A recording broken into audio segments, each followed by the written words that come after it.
हे बघा काय झालं आज ना, अहो खूप चिडले माझ्यावर आणि ना मला विजेचा ना करंट पण लागला. नमस्कार मंडळी, welcome back to my channel. तर ना दुपारचे 3 वाजले होते.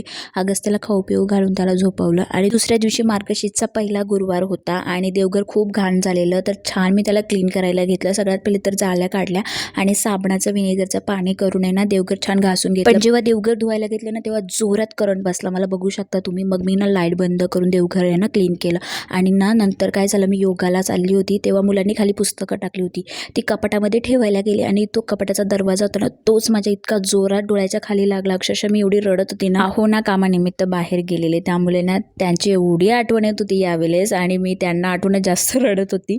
त्यानंतर ना योगा करायला गेली. अजिबात इच्छा नव्हती तरी योगा करायला गेली. घरी आली तेव्हा आत्यांनी छान मंदिर सजवलं होतं. येता वेळेस ना मी शेवपुरी आणि दाबेली आणली होती, तर आत्यांनी आणि मी ती खाल्ली. घरी येता वेळेस भाजीसुद्धा आणली होती. अर्धी दीदीला दिली, अर्धी मी घेतली. संध्याकाळच्या स्वयंपाकामध्ये मी पुलाव बनवायला घेतलं होतं. तर तेलावर खडे मसाले, कढीपत्ता आणि त्यानंतर कांदा टोमॅटो टाकून छान शिजवून घेतलं.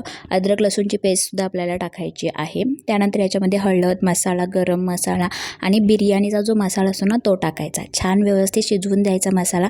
त्यानंतर जेवढे आपल्याकडे भाज्या असतील त्या टाकायच्या. छान भाज्यांना वाफ काढून घ्यायची आहे. छोटू बाहेर खेळतो. आम्ही ना त्यानंतर बाजारामध्ये गेलो कारण पहिला गुरुवार आहे आणि ओटीचं सामान, हार नारळ आणि वेणी घ्यायची होती.